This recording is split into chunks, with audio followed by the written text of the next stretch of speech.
The Body Knows, Episode 7, The Mirror of Others. Welcome back to The Body Knows. In the last episode, we explored the corrosive power of gaslighting, how abusers, systems, and cultures train us to distrust our own signals, to silence our nervous system in favor of imposed narratives. We sat with the pain of that dissonance, the body saying danger, the words saying safe. And we saw how the body always knows, even when the story denies it. But denial is not the only way behavior is shaped. Sometimes control doesn't come through words at all. Sometimes it comes through resonance. That's what this episode is about. We are not islands. We are social beings, wired from birth to synchronize with others. We mirror, we attune, we feel each other's rhythms. It happens in families, in friendships, in workplaces, in communities, in crowds. Sometimes it's beautiful, like when a group sings in harmony, or strangers laugh together, or a room falls silent in reverence. But sometimes this same resonance becomes a tool of conformity. The nervous system doesn't just feel its own signals, it absorbs the signals of those around it. And when one person in a group breaks, the rest feel it too. Their collapse ripples outward, shaping the behavior of everyone watching. This is the mirror of others. The science of mirroring. In the 1990s, neuroscientists studying macaque monkeys discovered something extraordinary. Certain neurons in the premotor cortex fired not only when the monkey performed an action, like reaching for food, but also when the monkey simply watched another monkey perform that same action. These became known as mirror neurons. What they showed was that observation is not passive. The brain simulates what it sees. Watching someone smile activates your own smile circuitry. Watching someone cry activates your own grief circuitry. Watching someone break down in shame, apologize, or submit activates your own nervous system as if you were doing it yourself.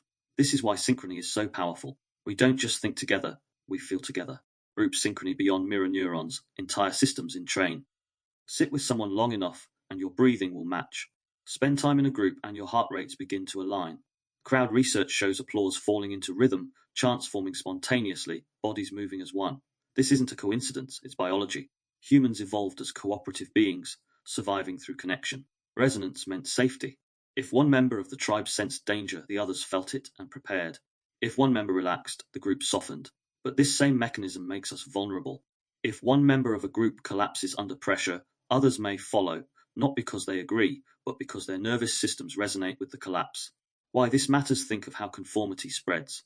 Rarely is it through reasoned debate. More often it's through subtle cues, the bowed head, the apologetic tone, the nervous laugh, the sigh of relief when someone gives in. We watch, we mirror, and before we know it, we've aligned. This isn't just a theory. Experiments in psychology show how powerfully group resonance shapes behavior. In Solomon Ash's famous studies, participants agreed with obviously false answers about line lengths, simply because others in the group did. Their nervous systems, reading the synchrony of agreement, overrode their own eyes. The same principle appears in cults, rallies, classrooms, and boardrooms. One person breaks and the rest follow. Scenario preview. That's the scenario we'll step into in this episode, a group setting where one member resists, then breaks, apologizes, and submits. We'll trace how the nervous system of that individual ripples through the group, how relief spreads, how others feel compelled to conform, how synchrony overrides authenticity. We'll explore mirror neurons, polyvagal theory, entrainment, and the psychology of conformity. We'll bring in philosophy, from mimetic desire to dramaturgical performance and spirituality, where resonance can be sacred or manipulative. And as always, I'll reflect on my own lived experience of watching groups shift. Those moments when you can feel the atmosphere change in an instant, when intuition whispers, "This isn't where I belong." The stakes, because here's the danger. Resonance is powerful. It can heal, but it can also harm. It can create belonging, but it can also enforce conformity. It can soothe the nervous system, but it can also silence it. The body knows not only its own truth, but the truth of others. And in groups, those truths can blur. So the question is, how do we tell the difference between resonance that connects and resonance that controls? Between synchrony that nourishes and synchrony that erases? That's the journey of this episode. We're going to step into the science, the psychology, the philosophy, and the lived reality of group synchrony. We'll walk into a room where someone breaks under pressure, and we'll feel how that break echoes through the nervous systems of everyone present. Because to understand behavior, we must understand not just the body we live in, but the bodies we live among. Let's begin. Watching someone break, let's step into a room together. You enter a group setting. Maybe it's a community circle, maybe a workplace team, maybe a religious gathering. The chairs are arranged in a rough circle.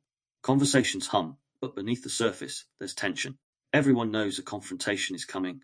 To build up, one member of the group, let's call them Daniel, has resisted something. Maybe he questioned a rule. Maybe he voiced doubt. Maybe he simply said no when yes was expected. A room tightens, eyes glance, shoulders stiffen. No one names it out loud, but the group atmosphere changes. Your nervous system feels it instantly. The vagus nerve constricts, heart rate quickens. Neuroception picks up the shift before your mind processes it. Danger is in the air. Daniel tries to hold his ground. His voice is steady at first, then falters. The leader responds with authority. Words sharpen, silence grows heavy. Your own breath shortens, though no one has addressed you. That's resonance, your body simulating what Daniel's body is experiencing. A break, then it happens. Daniel sighs. His shoulders drop, his eyes lowered. He says softly, "I'm sorry, I shouldn't have said anything."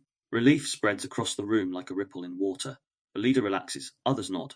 The atmosphere loosens, the danger signal quiets. And here's the crucial part. Your nervous system mirrors this relief. Even if you disagreed with Daniel's apology, even if you believed his original objection was valid, your body still softens with the group.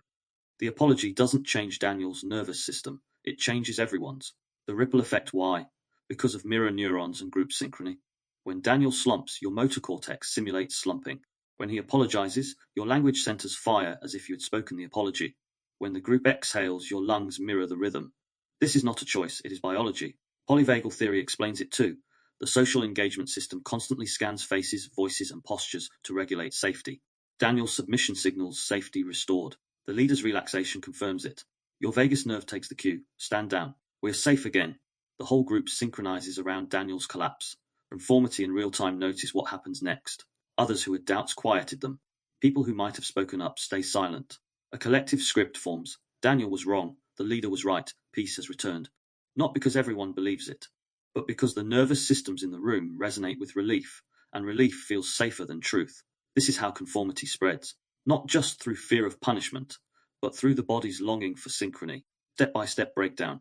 Let's break it down more closely. Step 1. Resistance. Daniel questions authority. His nervous system shows signs of fight-flight, upright posture, firm tone. The group's bodies tighten in response. Step 2. Confrontation. Authority pushes back. The group shifts into sympathetic activation. Hearts race. Silence deepens. Everyone feels on edge. Step 3. The break. Daniel collapses. Shoulders slump, eyes avert, voice softens.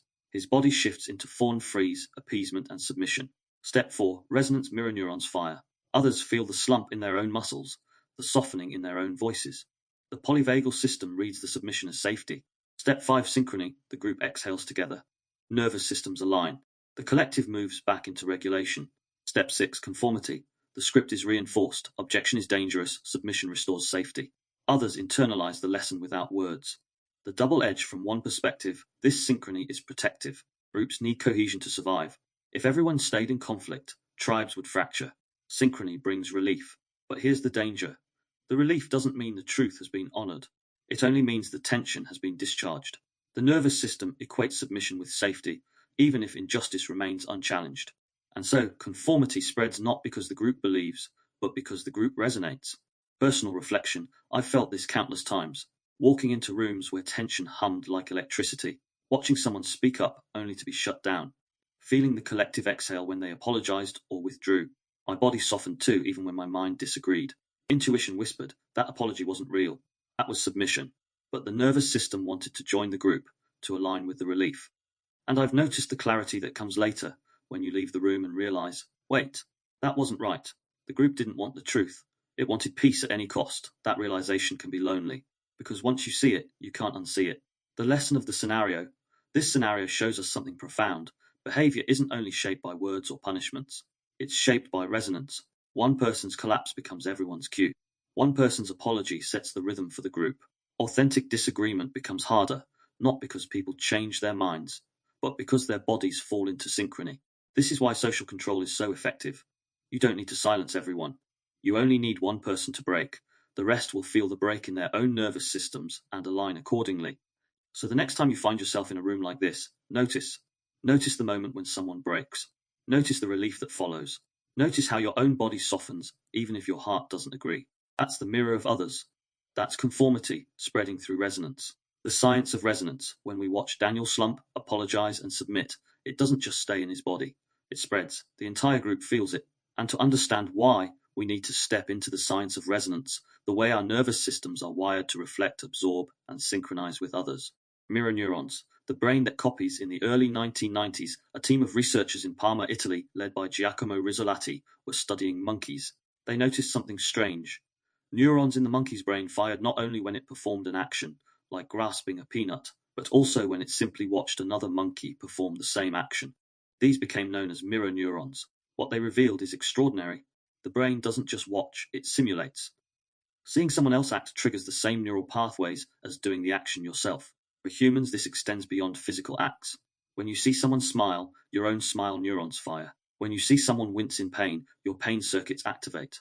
When you see Daniel collapse and apologize, your body simulates collapsing and apologizing too. Mirror neurons are one of the neurological foundations of empathy, imitation, and social learning. They explain why babies mimic facial expressions, why yawns are contagious, and why crowds move as one. But they also explain conformity, because when one person breaks, mirror neurons spread that break across the group. Polyvagal theory. Social nervous systems mirror neurons explain how actions spread. Polyvagal theory explains how states spread. Developed by Stephen Porges, polyvagal theory shows that the vagus nerve isn't just about fight or flight. It has three pathways. 1. Ventral vagal, the social engagement system. Safety, connection, openness. 2. Sympathetic activation, fight or flight. Mobilization, tension, vigilance. 3. Dorsal vagal, freeze, shutdown, collapse. These pathways don't just operate individually, they regulate collectively. Humans are mammals. We read safety and danger not just in the environment, but in the faces, voices, and postures of others. When Daniel resists, the group shifts toward sympathetic tension. When Daniel collapses, the group shifts toward dorsal relief. Everyone's vagus nerve takes its cue not only from their own body, but from the bodies around them.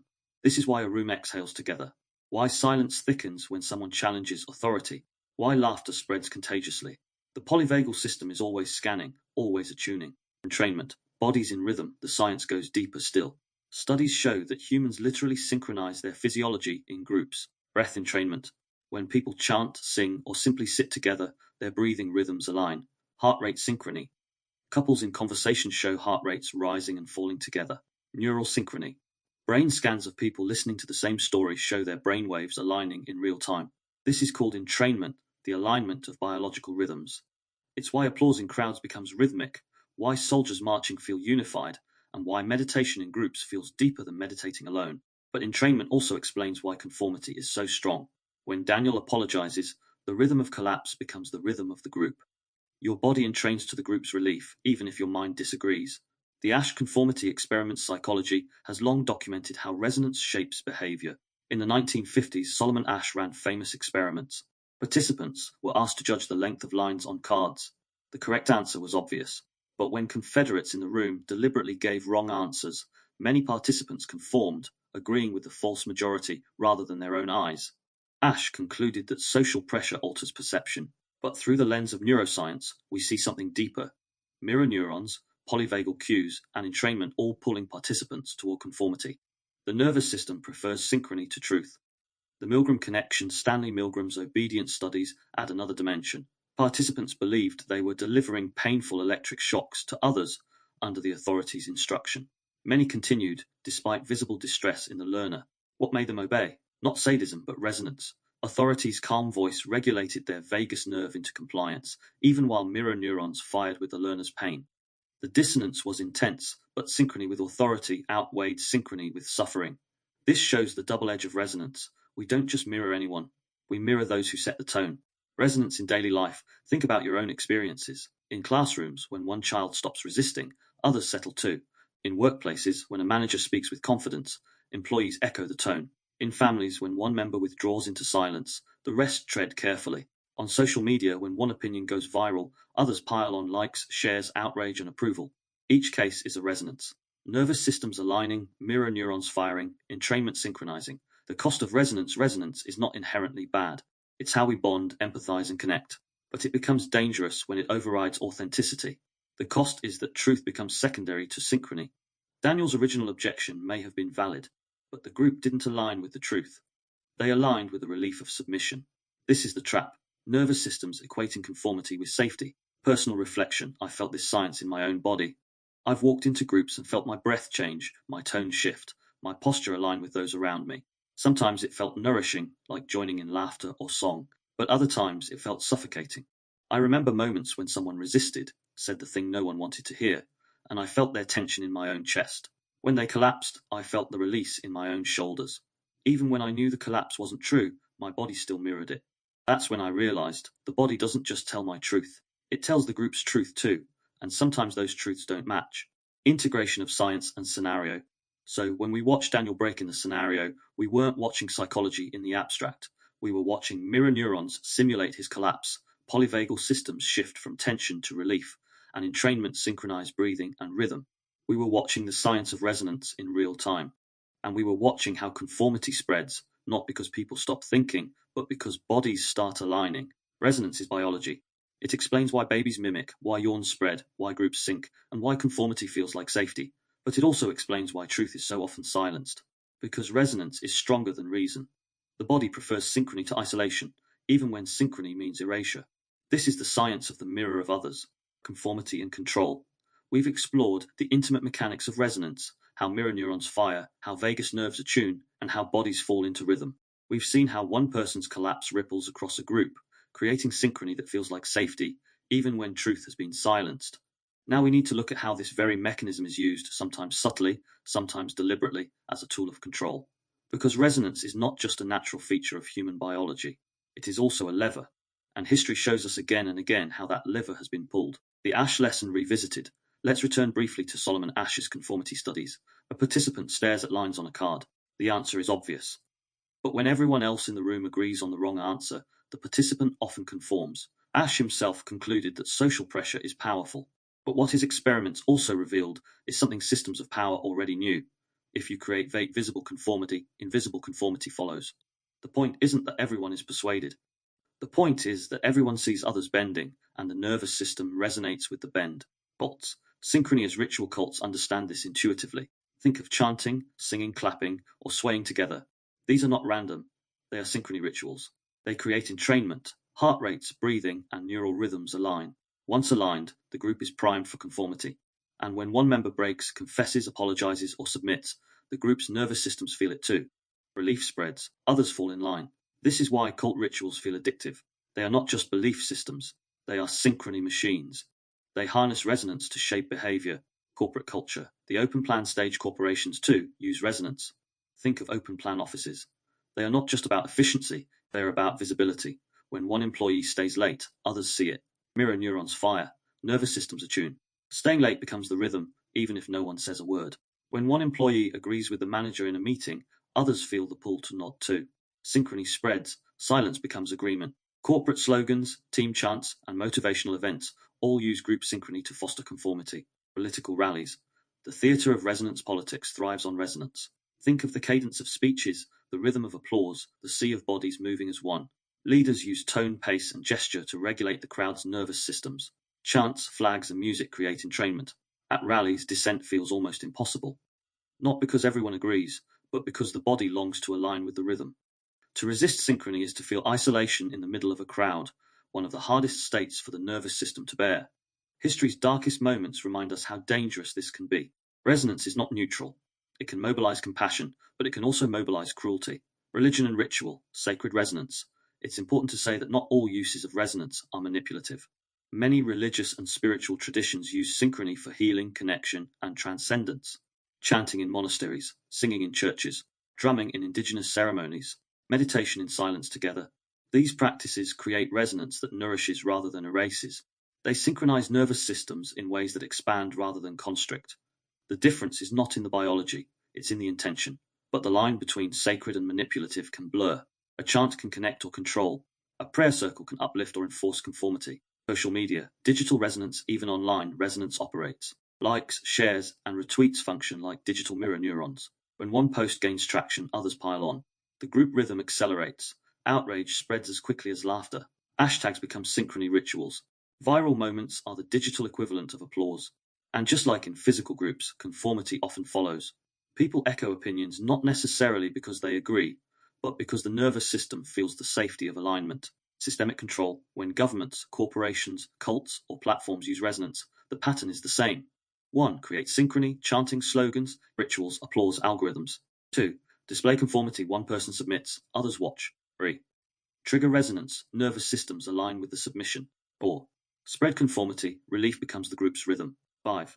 Reinforce control, dissent is framed as danger, conformity as safety. This is not always conscious, but it is always effective. Personal reflection.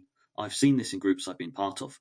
I remember moments when one member broke under pressure and apologized.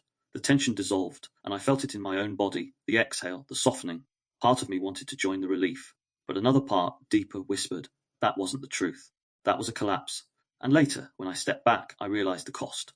The group had synchronized, yes, but it had also silenced itself. What looked like peace was really conformity.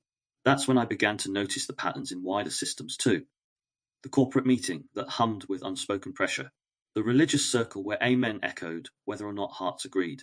The political rally where the rhythm of the chant drowned out dissent. Once you see it, you can't unsee it. Resonance is everywhere. The seduction of relief. Why does this work so well? Because relief feels good. The nervous system craves it. When Daniel apologized in the scenario, the room softened. That softening was real. It was not false comfort. It was biology. But the relief came at a cost. Daniel's truth was erased. This is the seduction of resonance. It can make erasure feel like safety. And unless we notice, we mistake synchrony for authenticity. Conformity isn't just a product of fear. It's a product of resonance. Cults, corporations, governments, religions, and platforms all harness the biology of synchrony to shape behavior. They don't need everyone to agree. They only need the group to resonate. The question is not whether we will resonate. We will. The question is whether resonance will be used to connect us to truth or to silence it. Personal reflection, reading the room. When I speak about resonance, I don't just mean it in the abstract. I've lived it. I felt it in my body in ways that shook me, confused me, and sometimes even frightened me. The first sensation, reading atmosphere from as early as I can remember, I could walk into a room and feel the atmosphere before anyone said a word. The tone of conversation, the unspoken tension, the subtle shifts in eye contact, all of it landed in me instantly. At times this felt like a gift. I could sense when someone was hurting, even when they hid it. I could read when conflict was brewing before voices were raised. My nervous system mirrored others so easily that I often knew what was about to happen before it did. But it was also heavy, because when a room was charged, my body was charged. When a group was tense, I carried the tension. When others collapsed, I felt myself collapsing too. Moments of breaking, I remember sitting with groups of friends where one person finally gave in. Perhaps they had resisted teasing, or held a boundary, or spoken an uncomfortable truth. Then, under pressure, they would laugh awkwardly, withdraw, or apologize. The moment they broke, the room shifted. Everyone exhaled, jokes resumed. Relief spread like a tide, and every time I felt it in my body. My chest loosened, my shoulders dropped. I joined the relief, even when my heart whispered, that apology wasn't real, that was submission. It took me years to recognize the difference between authentic resolution and enforced conformity, the pain of exclusion. The hardest part came when I tried to resist resonance. There were times when I didn't want to fall into line. Times when I could see the group's synchrony were built on someone else's collapse or on my own. Times when intuition screamed, this isn't right. Don't join the relief. But resisting meant isolation. When you refuse to mirror the group, you stand out. Eyes turn, silence sharpens, you become the next potential target. My nervous system knew this. The vagus nerve is wired for belonging. To step outside synchrony felt like stepping into danger. Even when I chose authenticity, my body felt the cost. A pounding heart, a clenched gut, sleepless nights. The sinister realization one moment stands out. I was with a group of people I considered friends. Earlier in the evening, one of them had been rude to another. I hadn't been present for the initial conflict, but when I arrived, I felt the tension instantly.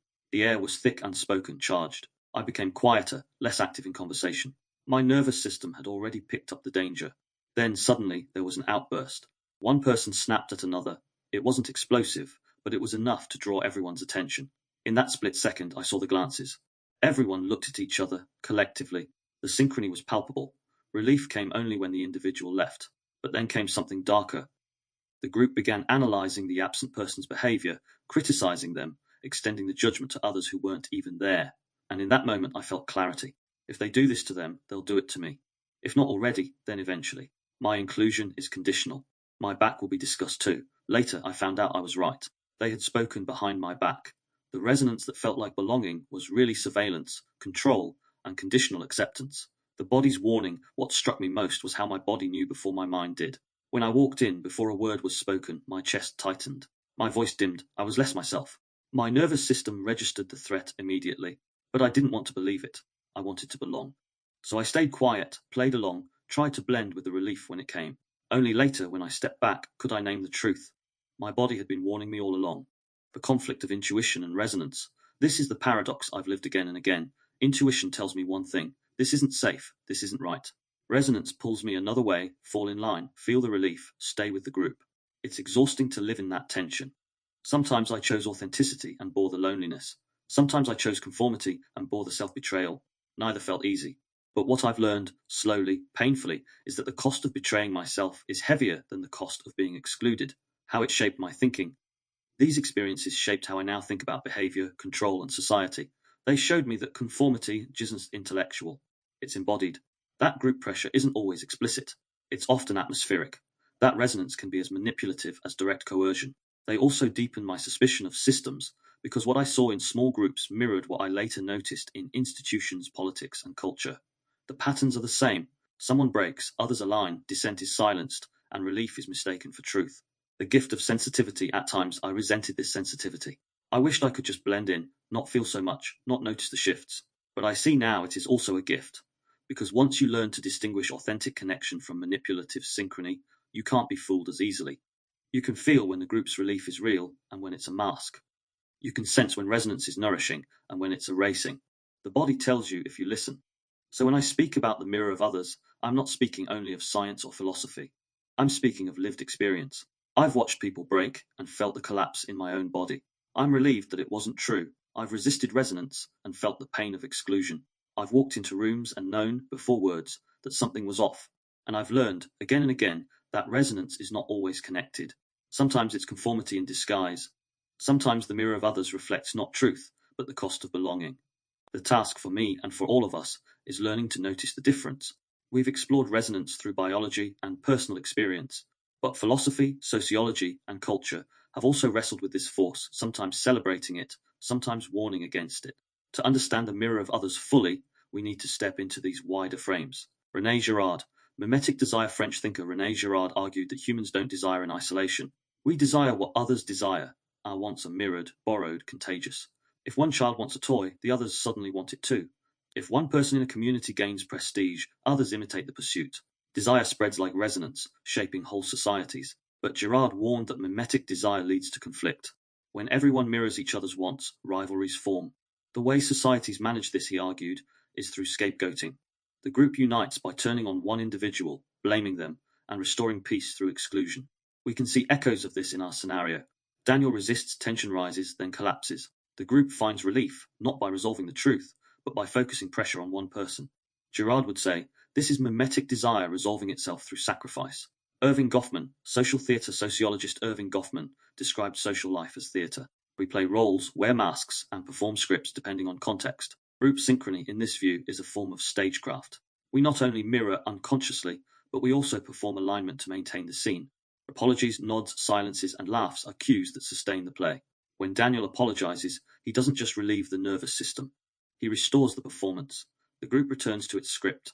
The drama resumes as if nothing happened. This lens reveals conformity as dramaturgical, a way of keeping the show going. Emil Durkheim, collective effervescence. Durkheim, one of sociology's founders, described the power of ritual gatherings. When people chant, sing, or celebrate together, they experience a shared energy, which he called collective effervescence. This is resonance at its most uplifting. Think of concerts, festivals, vigils, or ceremonies. The feeling of being part of something larger, of bodies aligned in rhythm, of transcendence through togetherness. But Durkheim also knew this energy could be dangerous. The same effervescence that creates solidarity can also fuel mobs, witch hunts, or political rallies. The biology of synchrony doesn't discriminate between compassion and cruelty. Michel Foucault, Disciplinary Power. Foucault helps us see how resonance is embedded in systems of discipline. In schools, prisons, and militaries, synchrony is enforced through routines, drills, and observation. Marching in step, lining up, speaking in unison. These practices train bodies into resonance, making them easier to control. Foucault's insight is that power doesn't just repress, it produces conformity by shaping bodies. Resonance, in this sense, becomes a technology of control. Eastern philosophy, harmony and imitation. Confucian thought emphasizes harmony. Social order is achieved when individuals align with proper roles and rituals. Mirroring others respectfully sustains balance. Buddhism, too, recognizes resonance in compassion. The bodhisattva ideal involves feeling the suffering of others as one's own, and mirror neurons in spiritual practice.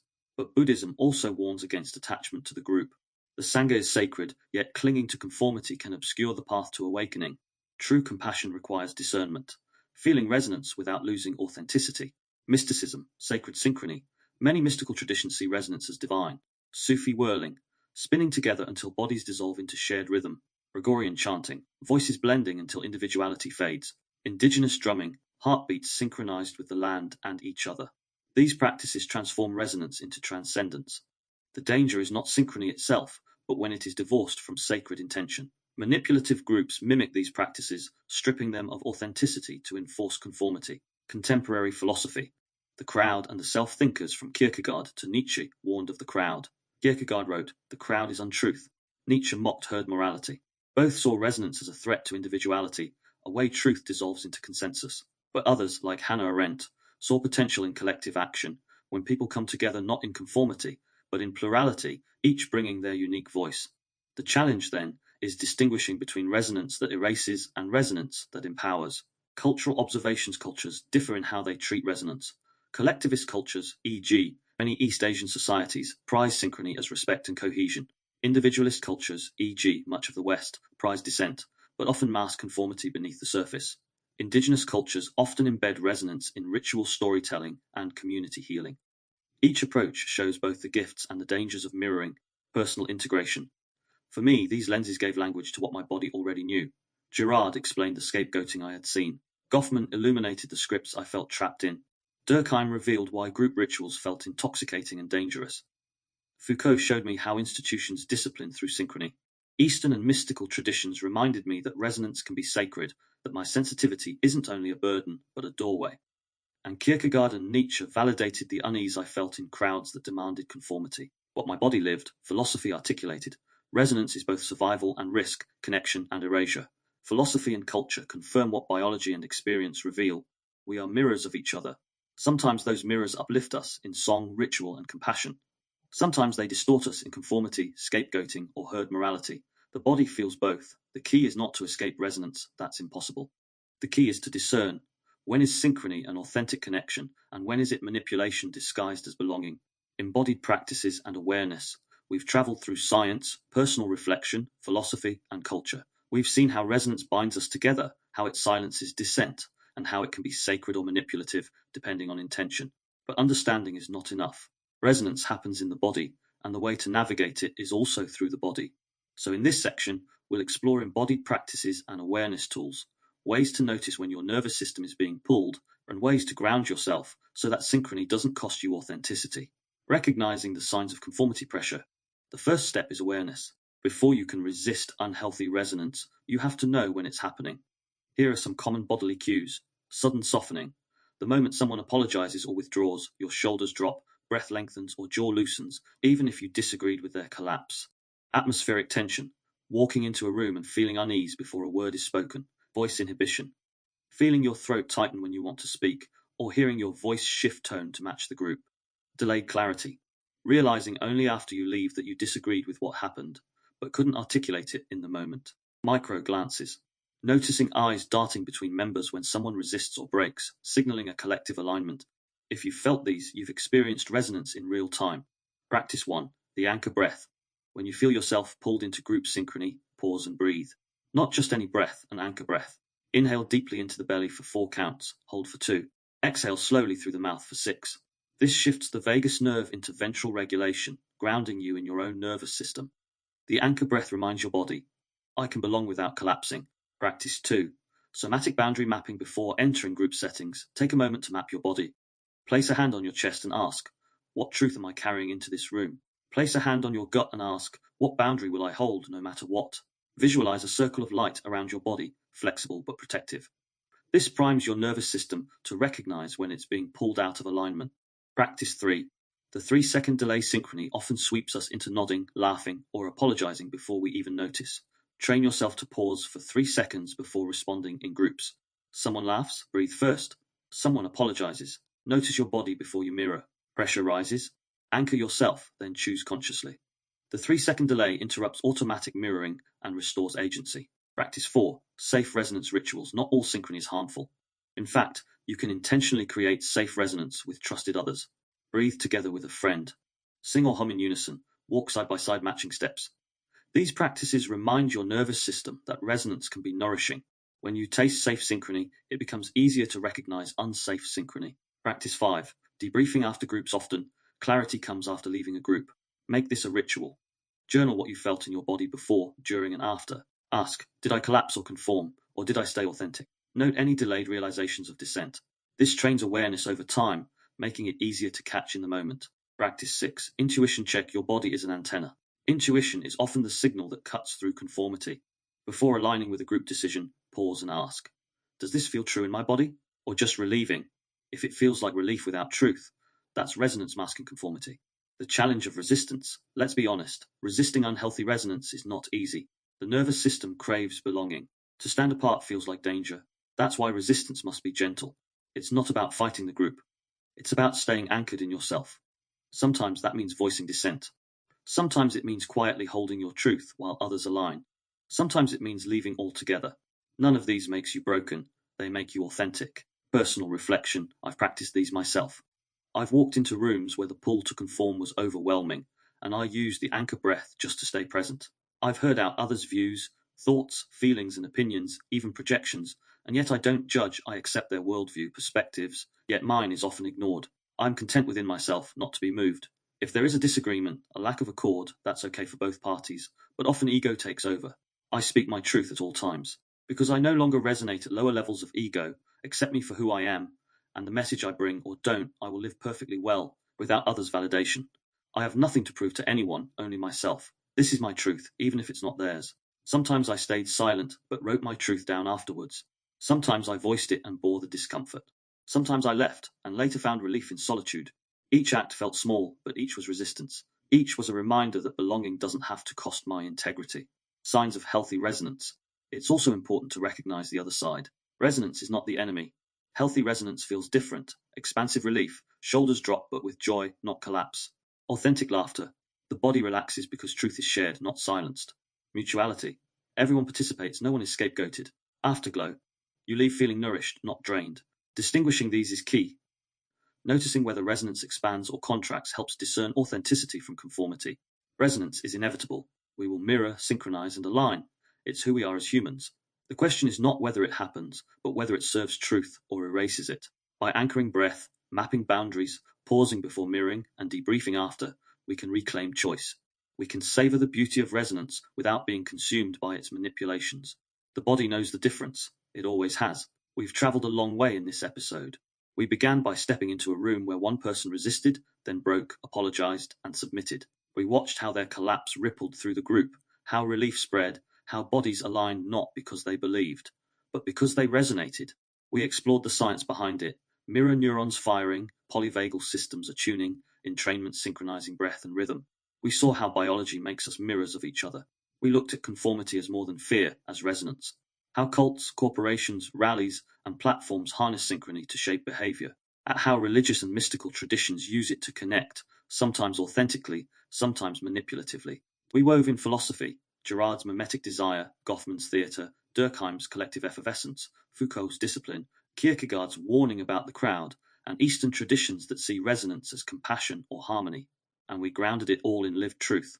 The rooms you walked into and felt shift before words were spoken, the groups where you joined relief that wasn't authentic, the painful clarity of realizing inclusion was conditional, and the weight of exclusion when you refused to conform. The lessons of resonance. What emerges is simple but profound. Resonance is inevitable. We are wired to mirror. Resonance is double-edged. It can heal or it can harm.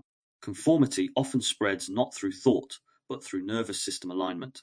Relief is seductive, but not always the same as truth. The body doesn't just carry your truth, it carries the group's. And sometimes those truths collide. Practices to carry forward.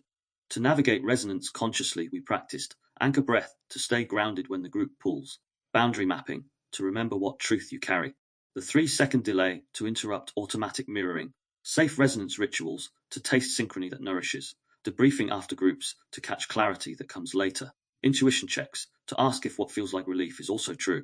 These are not abstract, they are nervous system tools. They turn awareness into action. Closing reflection. So the next time you feel yourself softening because someone else apologized, or joining laughter you don't believe in, or silencing your truth because the group aligned, pause. Ask, am I resonating or am I conforming? Is this relief real or is it collapse disguised as safety? Because the body knows. It knows when synchrony nourishes and when it erases. It knows when resonance is sacred and when it's manipulative. Listening to that knowledge is the beginning of freedom. Looking ahead, this has been episode 7 of The Body Knows, the mirror of others. We've explored how our nervous systems resonate with those around us, how one person's collapse can ripple into group conformity, and how resonance can connect or erase depending on intention. But resonance is only part of the story, because sometimes when synchrony feels too dangerous, the nervous system doesn't align. It hides, it masks, it freezes. That's where we're going next.